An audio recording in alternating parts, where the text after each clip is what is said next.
Huh? Do you also see Navia and Clorinde over there? They look like they might have run into some kind of trouble. Let's go check out what's going on!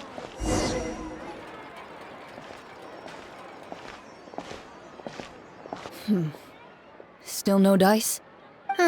Not at all. And I've asked pretty much everyone in the court of Fontaine already. Lynette's ears drooped as soon as she heard that we'd have to be out and about for days on end. And Fremine, he hid himself under his helmet as soon as he realized there'd be people around that he didn't know. What about Chiori and Charlotte? I feel like both of them would be more than up to it. I've asked them already, but they're both pretty busy right now. I just gave the members of the Spina a few days off, too, so I don't want to bother them either. This is getting pretty difficult. Navia, Clorinde, what's up? Oh my. Well, if it isn't my dear partners. How are you all doing? Huh. Navia? Huh? Oh, you mean... Yep, this is our chance. Do you need our help with something? Oh, precisely. My dear partners, we've got a huge problem right now that only you can solve. Whoa, for real? Absolutely. We've already exhausted all our other options. Traveler, Paimon, would you join us and play Marchaussee Hunter Judgment Day? Marchaussee what now? It's a new game script by the Tabletop Troupe, a local roleplay adventure club. Ever heard of the Tabletop Troupe? They put out games that allow you to participate in a story and roleplay characters with your friends. Oh, I've loved their stuff ever since I was a kid. That sounds super interesting. Clorinde and I are both veteran members of the club. Recently, someone came up with a new script and was looking for people to help playtest it for them. And when they asked, of course I couldn't refuse. I mean, come on, a brand new script? Nobody has ever played it before. Generally speaking, scripts at that level of development have a lot of issues, but I think this one is pretty solid. The author obviously put a lot of work into the story, and the world building is also quite credible. Whoa. I know I was the one that handed you the script, but some of us haven't read it yet. No spoilers, please. Anyway, the script calls for a team of 4. Ah, yes. We're missing one final player right now. So, you're saying you'll help us out? I knew I could count on you, partner. Paimon and the Traveler are kind of a package deal. Is that okay? That's not a problem. I'll adjust the pace based on the actual number of players, and ensure that everyone has a good time. Well, Traveler, what do you think? Wanna play? Paimon will follow your lead. Well, that solves our problem. You have our thanks. Woohoo! I'll go grab the script manager from the club right away. The script manager? Didn't you just say that you gave Clorinde the script? The club introduced a completely new kind of gameplay for this script.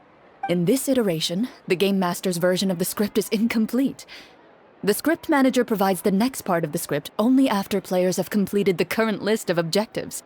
On top of that, in order to increase player immersion, the club has created some of the story's sets and scenes in real life.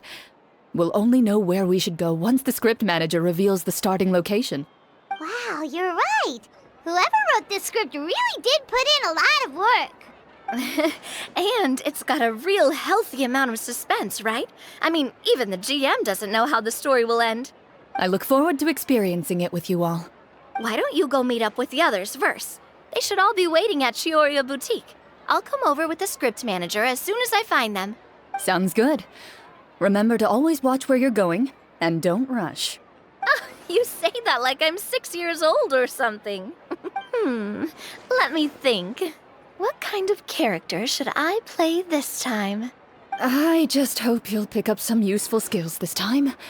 Oh, and stop trying to persuade every animal you come across.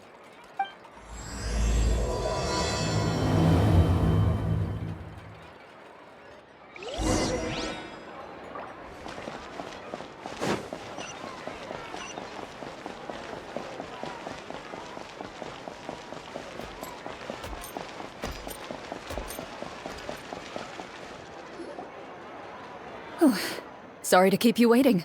Ah, you're back! Huh? And you've got the Traveler and Paimon with you, too! What a pleasant surprise. I assume you'll be joining us for the game then? Lyney, Furina! Paimon didn't know you were playing too. Are you also members of the tabletop troupe? I'm more of a casual member, if anything. I haven't taken part in many formal club activities. Lynette, Fremine, and I play something similar at the Hotel Bouffe Tété sometimes, but I'm usually the GM. Still, I'm sure it'll be fun being a player for the first time. I'm looking forward to it. Well, I'm not a member of the club at all. Clorinde simply woke me up first thing this morning, said there was a good script worth experiencing, and asked if I wanted in.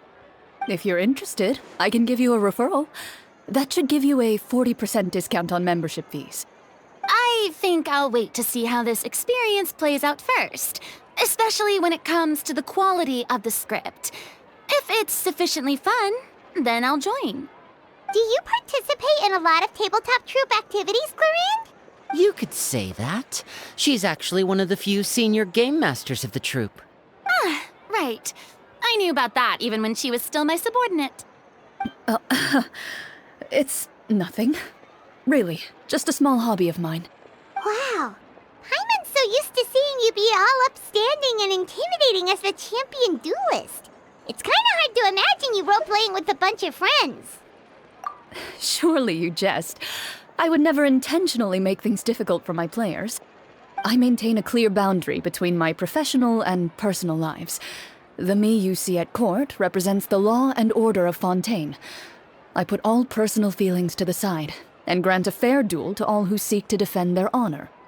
But in my personal life, I'm just an ordinary person. Someone who feels anger and sadness, just like everyone else. Well, you say that, but for all the time I've known you, I don't think I've ever seen you cry. I've seen you get angry, sure, but now I'm wondering whether you were actually mad or if it just looked that way from the outside. I was probably in work mode during those times. Is that so? Well, in any case, I just feel like even in your personal life, you don't get emotional very often. So you want to see me cry? That might be a little difficult. A show of anger, though, that might be something I could accomplish. No, that's not what I meant.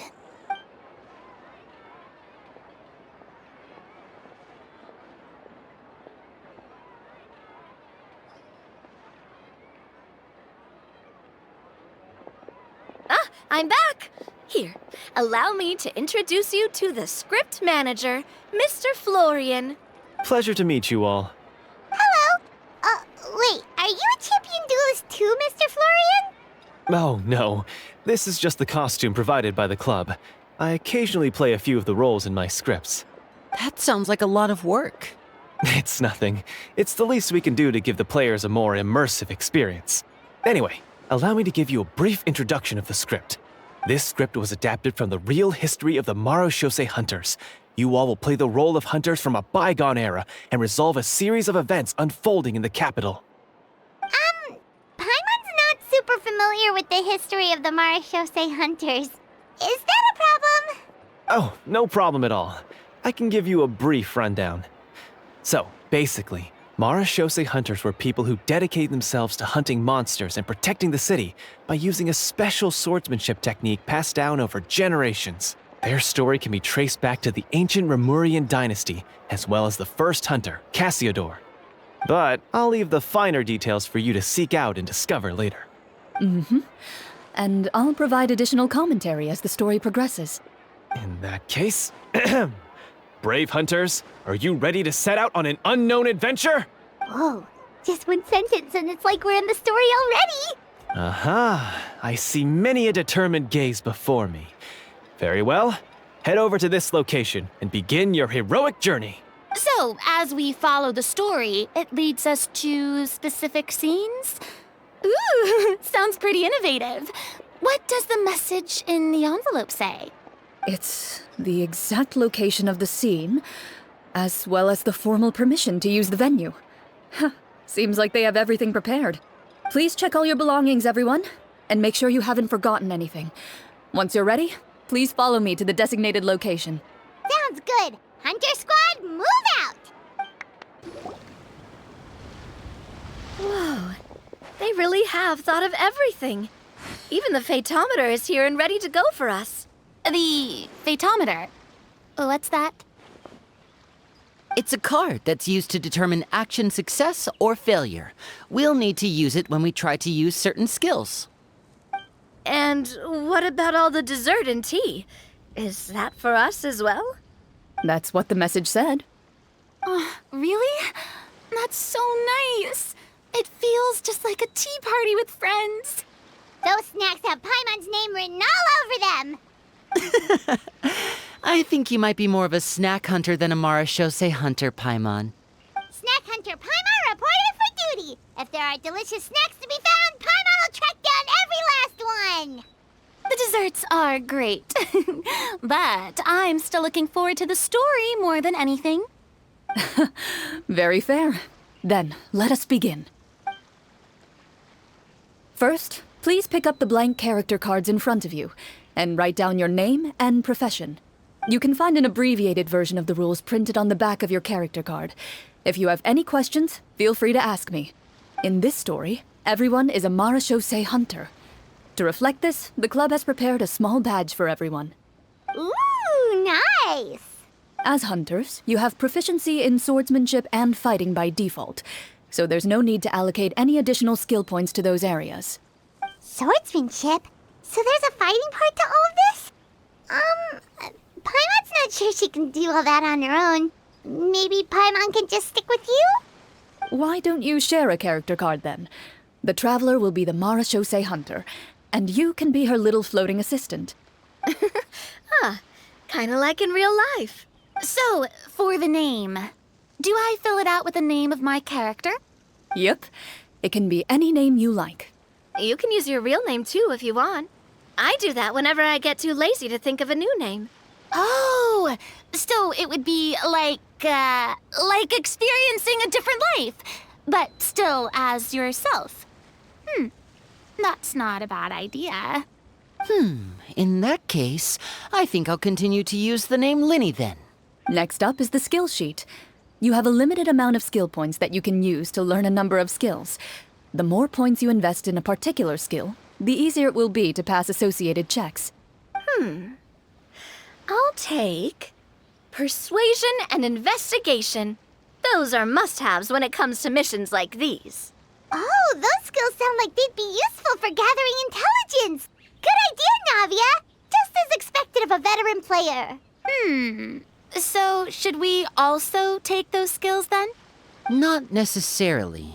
Since we're working together as a team, we could leave the negotiations to Navia and use our skill points to pick up other useful skills.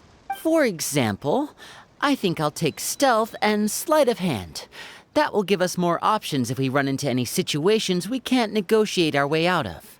Oh, interesting. I wasn't thinking about it like that. I suppose it's not so different from an acting troupe. Everyone has their own role to play. Let me see. I'll take arts and performance. I'm not quite sure what use they'll be, but I'm not as knowledgeable about the other skills, and I'm not too confident I'd be able to roleplay them well. Well, that leaves us. What do you want to learn, Traveler? Ha! Gotta say, this suits you really well. Nothing boosts morale like good food. Oh, something that'll help you get a read on other people's thoughts. Sounds useful. So what do you think? Are you sure you want to learn these two skills? Let's see. Oh, looks like you each have enough points to choose one final skill. You've all picked such classic skills. It's fine to go a little bit out of the box, you know. Why do I get the feeling she's getting ready to cause trouble? For example, this one here. Summon. Doesn't it sound super mysterious and cool? Oh, I saw that one just now as well. The description says, this skill can be used under certain circumstances to summon characters or creatures that fit the script's world-building rules. The script's world-building rules, huh? But how are we supposed to know what a Marchaussee hunter can summon? Oh, that's not for us to worry about, my friend. Just learn the skills that interest you, and the GM will take care of the rest. All right, you've convinced Paimon. Let's learn summon then. Paimon can't wait to see what kind of thing shows up. Well, now that everyone's more or less finished creating their characters, we can begin. Since 2 of our players are doing this for the first time, though, let me ask, would you like to play on easy mode or authentic mode? What's the difference between the two? Well, in role-playing games, the story sometimes changes based on the decisions of the players and the results of the Fatometer. For example, if you fail a check, that means you cannot use the target skill in that scenario. A critical failure may even result in further negative consequences. If you choose to play in authentic mode, every time you elect to use a skill, you'll need to use the Fatometer to see whether you succeed or fail, and face any consequences that may follow. If you choose easy mode instead, every check will be successful by default, and you won't have to worry about luck playing a factor.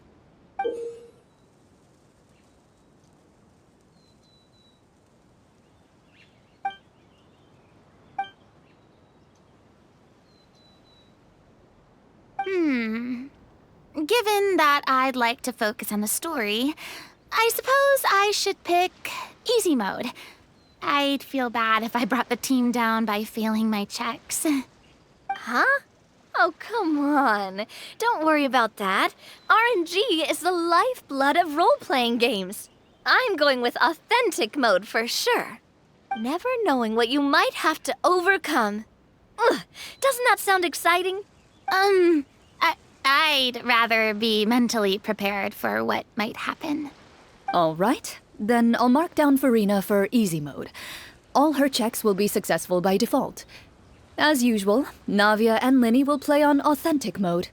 What about you, dear partner? How would you like to play? Are you sure? Trust me, you'll see the beauty of RNG. Honestly, I don't think Clorinde would make things too difficult for us, no matter what the Fatometer says. Isn't that right, Clorinde? No promises. That wasn't super reassuring. Well, anyway, enough talk. Let's get started. I want to experience at least a good chunk of the story today. Speaking of the story, why is the beginning scene on a beach? Well, that's because a long time ago, back when human civilization was still in its infancy, powerful demons and evil sorcerers ruled over the land. They created a host of monsters and sent them to slaughter all humans in existence. Soon, a group of human rebels banded together. With their swords raised, they swore to brave the darkness, and in doing so, subdue each and every monster that sought their destruction. They became known as the Marchaussee Hunters.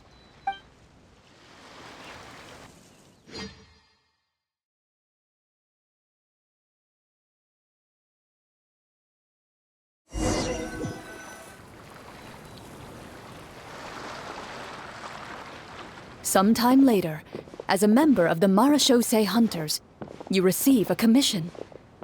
Following the address provided on the message, you take a boat and arrive at this strange city. As you inhale, you can taste the slightly salty air of the docks as you begin to survey your surroundings.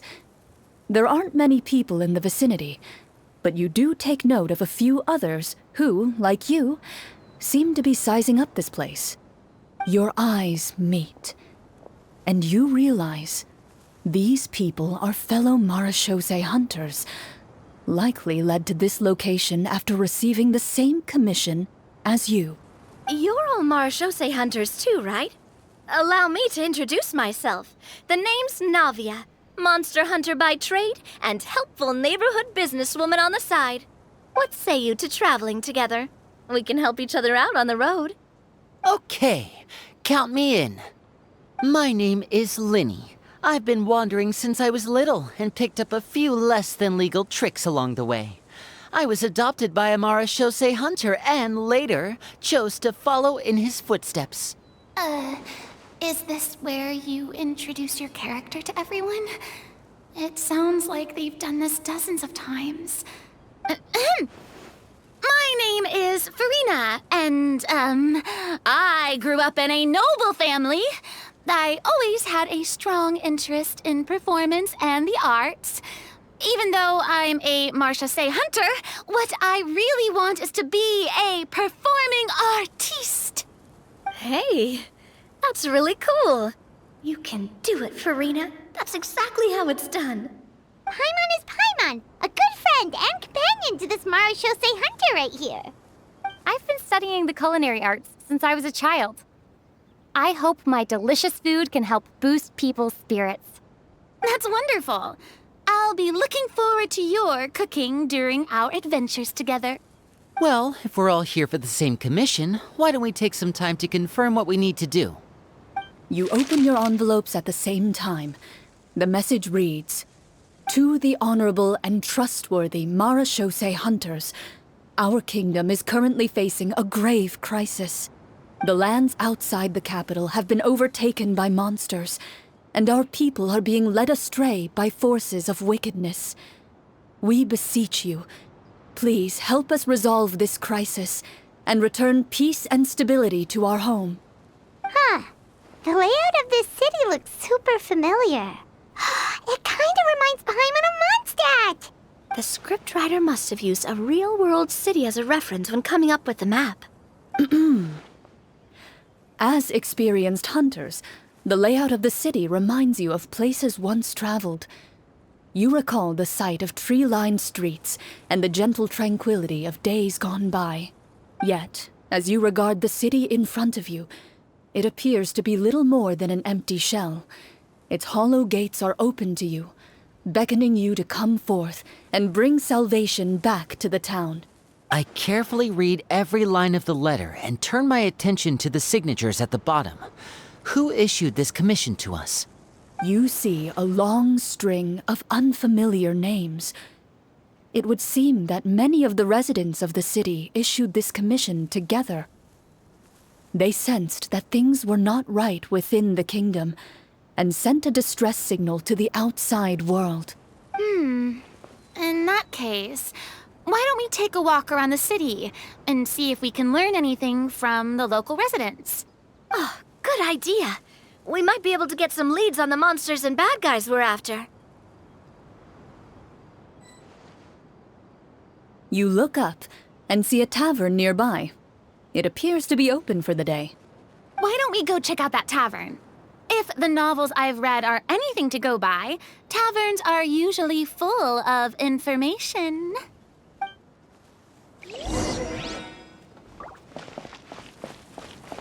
As you approach the tavern, you find a plainly dressed woman standing nearby.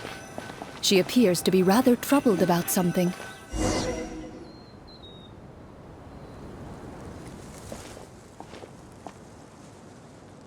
Greetings, friend. Lovely weather we're having today, don't you think? Oh, hello. I suppose you're right. The weather today is quite lovely. If only those monsters out there would stop causing trouble.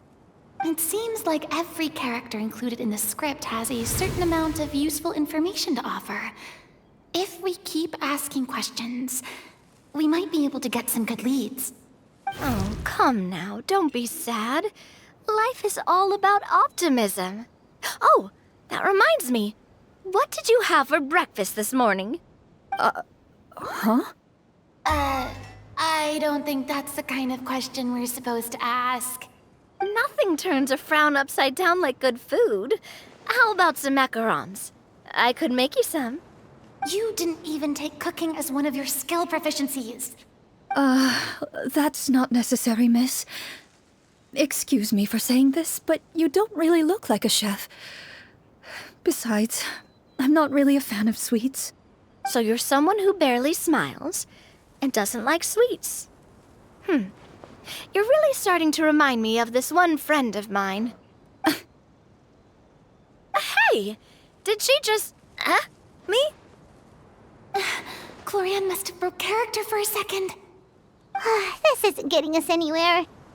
Traveler, maybe you can think of something.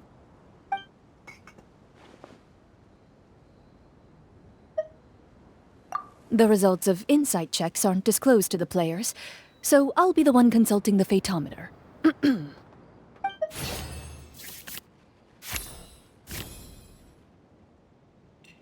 You recall all the lessons you've learned in your time and begin to carefully observe the woman's mannerisms. You notice that when she's quiet, she has an empty look in her eyes, as if her thoughts have drifted to a place far, far away. And when she speaks, she often subconsciously reaches out to touch the ring on her left hand. So you noticed. That's a little embarrassing. A horde of monsters suddenly appeared near the capital recently, so all the guards were dispatched to fight them. Do you remember when those monsters appeared? I'm not completely sure. All I know is that my husband was dispatched to fight them 3 days ago. Do you know where he was sent? It all happened so fast. When we said our goodbyes, he couldn't even tell me where they were sending him. You have our thanks, friend. We'll find and defeat those monsters as soon as possible. We sincerely hope your husband will be able to return to your side soon. Thank you. Don't worry. We'll find him. Just try to remain optimistic and wait for good news. We don't always get to choose what happens to us. But we do get to choose the little things, like what we eat and how we respond to the things life throws our way. I hope that one day, you too will recognize the power of something as small and inconsequential as a delicious dessert. I'll do my best. You bid farewell to the woman, and continue your journey further into the city.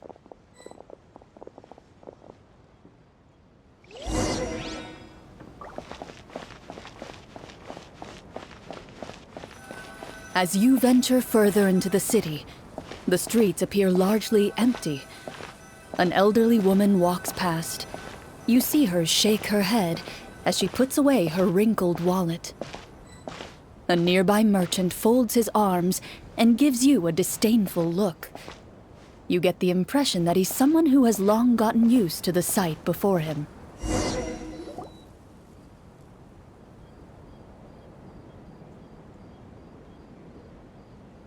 Although he doesn't seem very friendly, merchants are usually a good source of information, right? Pardon me, sir. I'd like to ask a question if I may. That depends. How much are you willing to pay? How about this much? What do you take me for? Some lowly beggar? You can't even buy half an onion with that amount. Surely an onion can't be that expensive, right? What do you know? War's nearly upon us. Everything costs several times what it did before. If you're not gonna buy anything, then scram. Whoa, what a nasty guy. Maybe we shouldn't even bother talking to him. But he still might have information we need. Traveler, can you think of something? Sir, we came to this city to solve the very problem you seem to be referring to. The war you mentioned, would it happen to be against the monsters outside the city? If you happen to be well informed and know a thing or two about what's going on, we'd appreciate it if you could share that information with us. After all, the sooner this problem gets resolved, the easier it will be for you to do your business.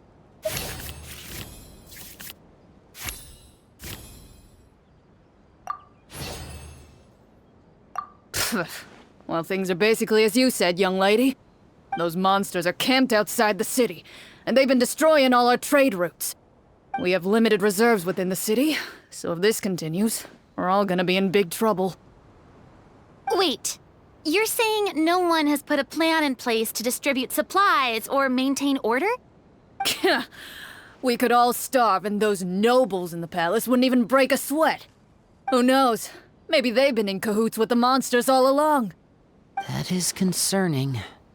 All right. That's all the information you need, right? Off with you now. I've still got business to do. You know, if you smiled a little more, you'd definitely get more business. And I bet that would make your life just a little bit sweeter. I'm not saying it's guaranteed to work. It's just a tip.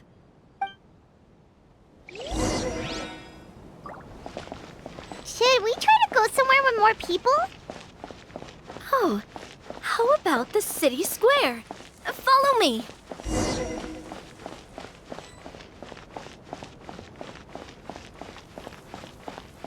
Before you lies the city's central square. You see a man with a slightly anxious look on his face, pacing back and forth, his head hanging low. He doesn't seem to notice your approach. Still immersed in his own thoughts, he shakes his head and lets out a long sigh. This guy seems promising enough. Maybe I can get some information out of him. Hello, sir. Is there anything I can do to help you? Wait, you're... I'm... Oh, dear goodness! You're a Marchaussee hunter! You recognize us? Ah, are you one of the people who wrote the commission letter? Yes! Oh, I didn't expect you to actually come! Oh, what great news! The city is saved! What happened here? Alas, we once lived comfortable, carefree lives. This city used to be free of monsters. The first Marchaussee hunter, Casiodor, the Golden Hunter, he was the one who drove them back. However, monsters have once again surrounded the city. Perhaps the seal that kept them at bay has lost its power.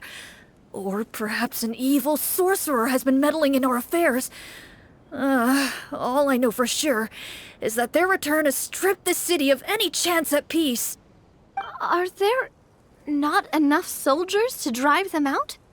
It's not a question of numbers. The guards simply have no idea how to deal with them. Most people my age have never even seen one of the monsters, much less been trained to fight against them. What's worse, many of us don't even know the history of the Marchaussee hunters anymore. When I was a child, though, my grandfather would tell me stories about how the Marchaussee hunters drove back the monsters. So, on the off chance that something might come of it, I decided to reach out to you. To be perfectly honest, I was starting to think all those stories were just tall tales. But now that I've seen you in person, I finally know that it was true! Well, you can rest easy, friend. The righteous and formidable Marchaussee hunters are on the case. The man is touched by your determination and resolve. His eyes begin to well with tears of relief. Still, if we are going to hunt the monsters, we need to know where to find them. Can you give us any leads? All I know is that the area outside the city is dangerous. I'm afraid I can't point you toward a specific location. Oh, although, if you leave the capital through the main gate and follow the road, you should run into a group of guards. They might know more about where to find the monsters. I see. We'll go look for them then. All right, be careful. Oh, and one last thing. The monsters outside the city are just part of the problem. There are evil sorcerers inside the city as well, so be on your guard. They're actively working with the monsters, and have corrupted the court ministers with malicious magic. They're the reason why, even inside the city, everything has been a giant mess. Even one of our kindest ministers has turned into a boorish and unreasonable figure, interested in nothing but enacting laws that exploit the people. Who knows how much longer we'll be able to go on like this. Talk about being stuck between a rock and a hard place. I feel bad for him. Maybe we should try to cheer him up? Hey, not everything can be solved with food. I appreciate your kindness, but for now, it's more important to focus on the crisis at hand. Brave hunters, I leave the future of this kingdom to you.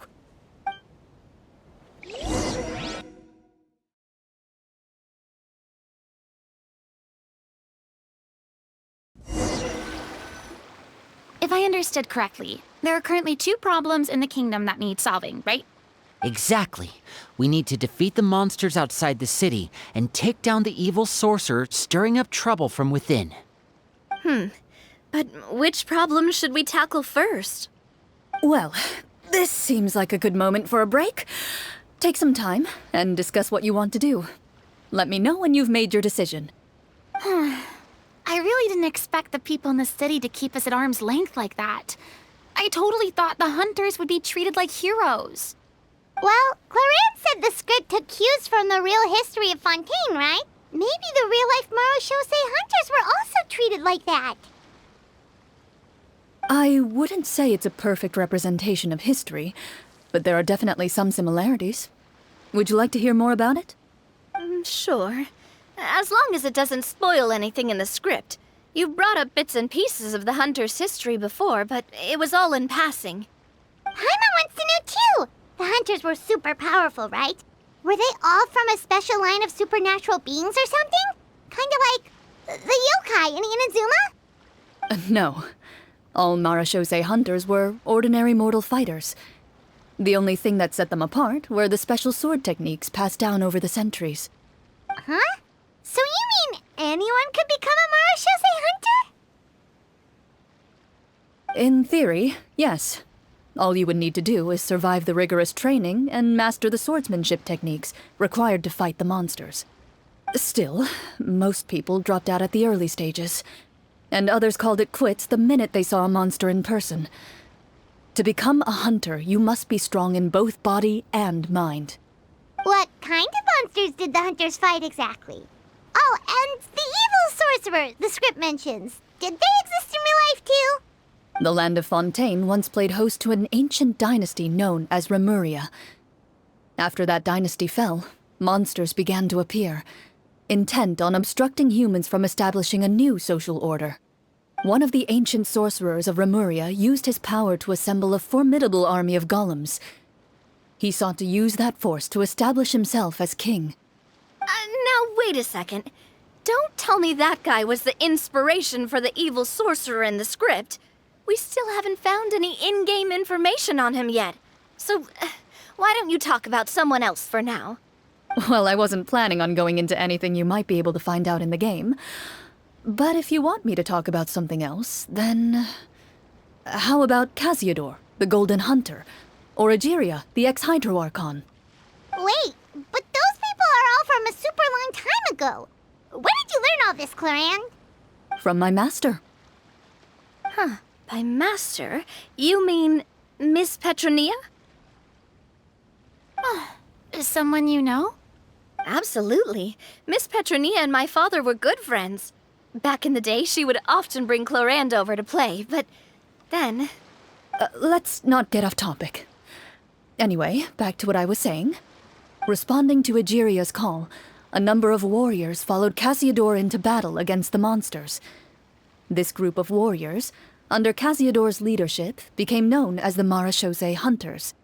Yet, as Fontaine entered an era of peace, their work gradually became obsolete. The Marchaussee Phantom, originally an association made up of hunters, eventually came to be predominantly comprised of Melusines. Ah, I see. That explains why most of the people in the script have forgotten the hunters or think of them as nothing more than a legend. Is that really a bad thing, though? It can get tough always being the one shouldering everyone's expectations. Depends on who you ask, I suppose. If the name of the organization no longer commands respect, investigative work is bound to suffer. Speaking of investigations, which problem should we tackle first? Monsters or evil sorcerer? I vote monsters. That's the main duty of the hunters, right? We can come back to the sorcerer later. Well said, Miss Furina. Plus, if the sorcerers really are the masterminds behind this whole thing, defeating the monsters could give us some clues on their intentions as well. What about you, partner? What do you think? It's decided then. All right. After some discussion, you decide to turn around and head out of the city.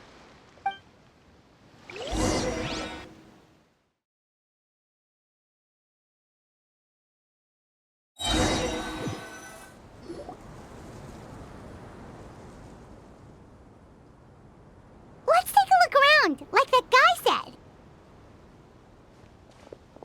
You there! Outsiders, halt! Who's there? An armored man approaches you.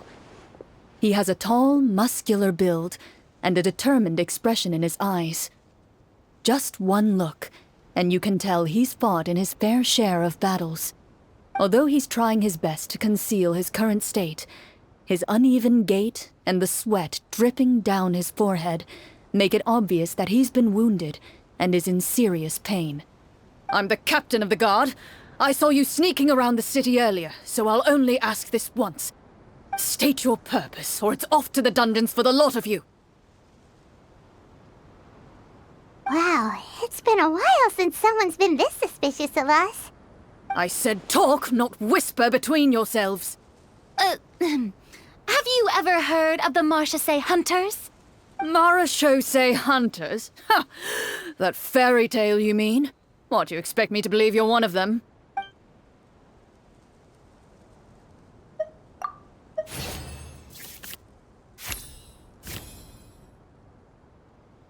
While everyone is talking, you begin to carefully observe the captain's mannerisms. Every so often, you see him glance toward a particular direction, with a pained expression on his face, as if an invisible thread is tying him to an unknown place. As you follow his gaze, you vaguely recall that the location he seems fixated on is known for its difficult terrain. Any battle that breaks out in a place like that is likely to be prolonged and devastating. Wait, is that where the monsters are? Outside the forest, in the area with the difficult terrain? The captain is taken aback by your sudden question. Still, his shock only lends credence to your theory. You're looking to fight the monsters? Well, we're Marchaussee hunters after all. You could say that's basically our job. He shakes his head and continues to regard you with skepticism. In the end, he decides to inform you of the locations where the monsters have appeared. Those monsters aren't easy to deal with, but if you insist on going, I won't stop you either. I just hope all the guards will be able to come back to their families alive. I wish you the best of luck.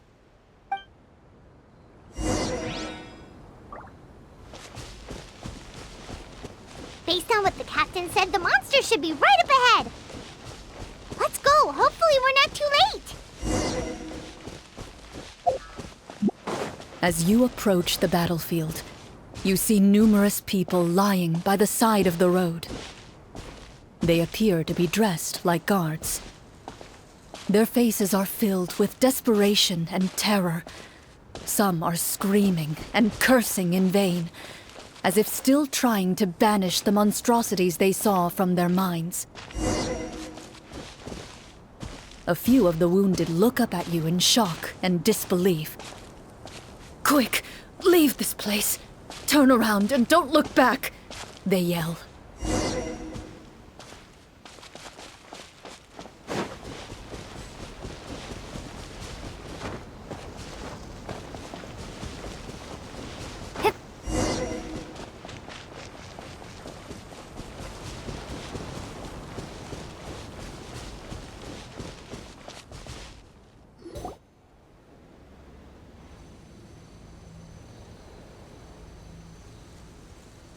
This is the place he mentioned, right? You see broken iron swords scattered all around you, and downed trees riddled with terrifying claw marks. All the signs point to one thing.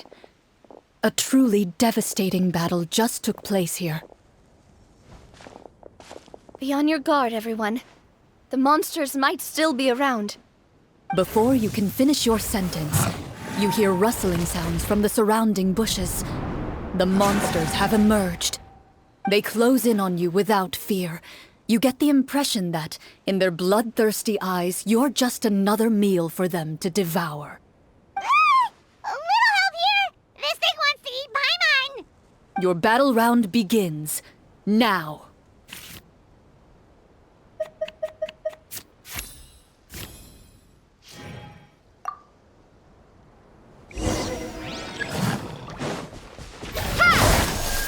Germinate! Time to shine! Now disappear! A round of applause! The next battle round begins now.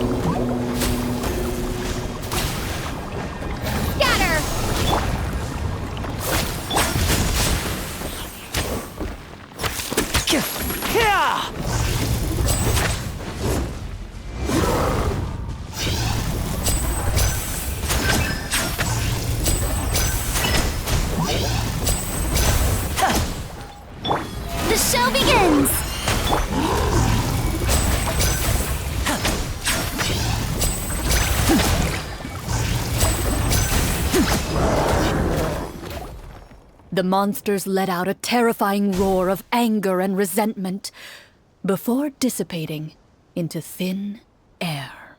Oh, thank goodness it's over.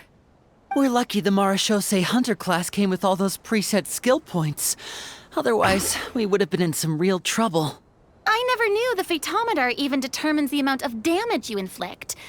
If you get unlucky, isn't it just game over right then and there? That's part of the fun. The uncertainty of fate is what gives these games their appeal. Just as you begin to celebrate your victory, a suspicious lump on the ground catches your attention. A suspicious lump? Wait, could it be the thing that appears after every battle? I walk up to it, crouch down, and begin to carefully examine it. I've still got my right glove on, so it should be fine for me to touch it, right? As you investigate the mound, you discover that the exposed portion appears to be made of wood. It was previously obscured by the large form of the monsters. With the monsters gone, the small protrusion now awaits your discovery, poking out of the ground like a shy flower bud. Whoa, it's a treasure chest!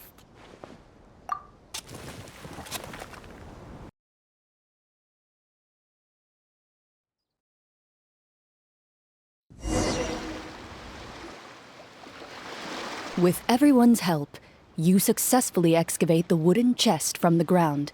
Even without opening it, you can tell from the mora and jewels scattered around the chest that it must contain quite the fortune. Makes sense. We worked hard for this. Let's open it and we can share what's inside. I can understand your excitement, Paimon, but think about it.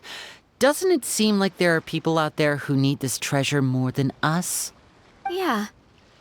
Think about all the people suffering in the capital. Or all those guards who got hurt fighting the monsters. Wouldn't it be better if we gave the treasure to them?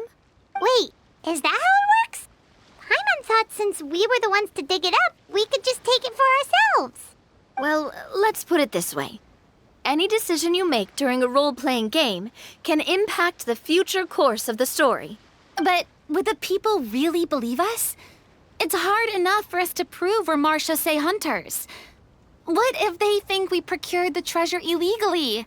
They might get even more suspicious of us. That's definitely something we should consider. Maybe we can come up with an explanation in advance. Well, if donating it could cause that much trouble, why don't we use it to buy some gear and fill up on good food? Then we'll be ready to fight even more bad guys. Looks like you're facing a difficult choice once again. Well, it's getting late. Why don't we call it a day for now? Wow, where did the time go? I'm not sure if it's because I'm having so much fun with you all or because the story is particularly enticing, but I feel like I could almost keep going. Hear, hear. Ooh, how about we play through the night? I'm not sure I'll have enough energy for that. Yeah, that won't work for me either. Lynette will give me an earful if I get home too late. I understand how you feel, Navia, but we have to change venues for the next part of the story anyway. Huh? Another location? There's a special note for the GM at the end of this section that says to proceed to an indoor set for the next part of the script. Whoa, they really pulled out all the stops for this new script. Well, even if we end the game for the day, we can still stay a little longer and hear Clorinde finish her story, right? Paimon wants to hear more about the history of the Hunters. Something tells me you just want to finish the free desserts before we break for the day. That's just a coincidence, okay? Besides, to Paimon, not finishing free food feels even worse than having to buy her own. And anyway, Paimon really does want to hear more about Clorinde's master. Well, It's nothing. I appreciate the concern, but it's all in the past. It won't do any harm to share these things now.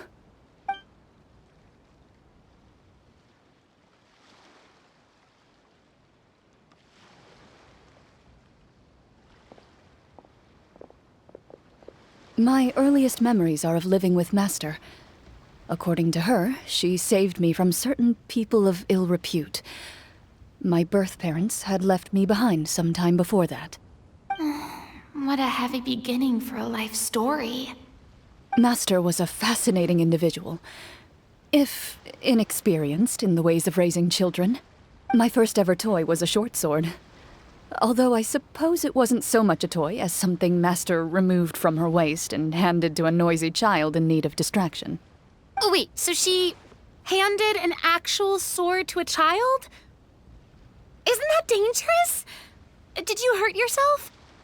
Of course I did. I cut my palm and bled quite a lot. But Master was not concerned. She just stood there and casually lectured me about it. See, that's what you get for not holding the sword properly, she told me. She then crouched down next to me and said, "Give me your hand. I'll teach you to bandage this wound. After that, it's time to learn how to truly hold a blade." Excuse me for asking this, Clorinde, but how old were you exactly when all this happened? Probably around, 3, give or take. 3?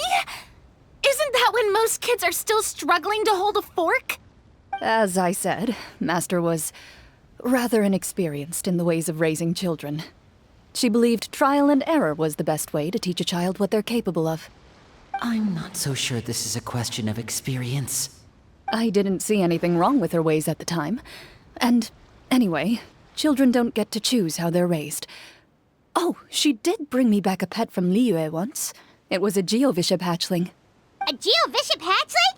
For a pet? That seems even more dangerous. What she said was this: make sure to get along, you two. If you really can't agree on something, just settle it with a fight.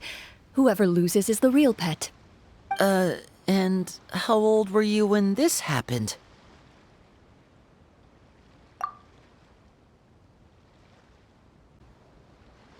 Five. Well, did she win? No, I lost. So you're saying you actually became the Geovishap's pet? Yes, but only for a week. By the end of that week, I defeated it in combat, and we've shared a cordial relationship ever since. That really doesn't sound like the kind of childhood someone should have. Later on, I gradually understood that Master most likely didn't know any other way to raise a child. She was a Marchaussee hunter, but I never heard her bring up her own parents. Thanks to her, I learned how to navigate the forest by the age of 6, and could hunt monsters in the wild by myself the year after that. Even though the training she subjected me to was strict, she always made sure to take me traveling when she had the time. We met many of her friends during those days. That was also how I met Mr. Callis and his family.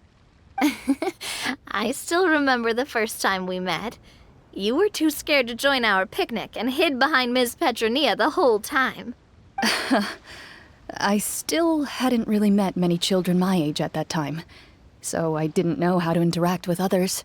After that, though, you started coming over a lot. You loved challenging people to shooting competitions, remember? I don't think many members of the Spina ever beat you in one of those. I had a lot of fun during those days. I enjoyed them too. Oh, do you remember that one time we went exploring around the Spina together? We overheard Papa call your master Fontaine's Protector of Justice. We tried to pretend like we never heard anything, but you nearly let it slip that one time. Protector of Justice? Oh, wait, you mean that vigilante hero from 20 years ago? The one who is always active at night? Yep, that would be her. She often would put on a black cloak and go out at night. I never knew where she went or what she was doing. Until, like Navia said, we overheard the truth from Mr. Callis that night. 20 years ago, huh? I still remember the guards leaving all kinds of witness reports about her on Nervalette's desk. My apologies. Oh, there's no need to apologize. You had nothing to do with it. And anyway, everything she did was for a good cause. Although, calling herself the Protector of Order was a bit much. Especially when she deliberately operated outside the law. Huh? When did the Protector of Justice become the Protector of Order? Oh, Oh, she had a bunch of code names. I heard she would just come up with a name on the spot whenever she was asked. Later on, she probably got sick of answering those questions and decided to stick to just two. The Protector of Justice and the Protector of Order. That sounds like her, all right. I bet she forgot which of the two she'd use by the time she got back each night. Well, she certainly sounds like a fascinating individual. With her strong sense of justice, it's no surprise her student followed in her footsteps. It's true. I always wanted to become like her. Someone powerful, independent, and with a strong sense of conviction. But she suddenly disappeared the night I turned 10 years old. Disappeared? What happened? I have no idea. She didn't even leave a note.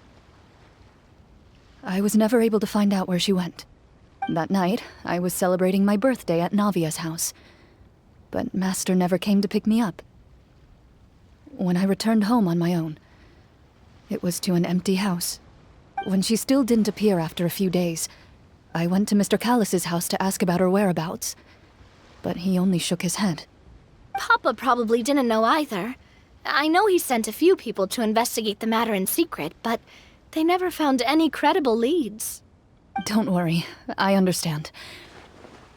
To be perfectly honest, given Master's personality and way of doing things, it all made a lot of sense.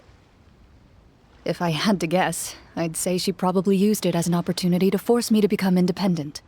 Just like how, when a litter of kittens reaches a certain age, the mother willingly leaves them behind.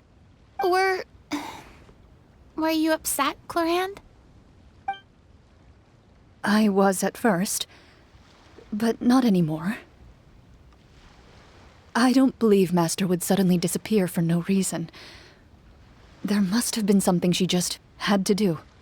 Well, despite everything, you still managed to follow in her footsteps and become the greatest champion duelist in all of Fontaine. You're practically a living symbol of law and justice. I suspect my position would be far too by the books for her. Master always did whatever she pleased. But you're right. I suppose I do take after her in some ways. Who knew Clorinde had such an interesting past? I never had the chance to ask her about it before. And I wonder, if Clorinde's master were the champion duelist back then, would that duel against Mr. Callus have gone differently? Oh no. Judging by the atmosphere, Clorinde and Navia are probably thinking something similar. The mood just got super awkward all of a sudden. Well, anyway. Would you look at the time? It's getting dark, so we should probably call it a day for real this time. If we keep talking like this, we really will be here all night. I had a great time today, Miss Clorinde. Thank you for being our GM. Anytime. The script was good, but I've got to say, your childhood stories were even better. Hey, you should tell us more about that fight against the Geo-Bishop sometime. Maybe your master was onto something. You could be right. What does she mean, onto something? I certainly don't know any 5-year-olds who want to fight a bishop in their spare time. Guess I'll head back as well. I need to save my energy if I want to continue enjoying the story tomorrow. You're that excited to hear about my fight with the bishop? I was talking about the script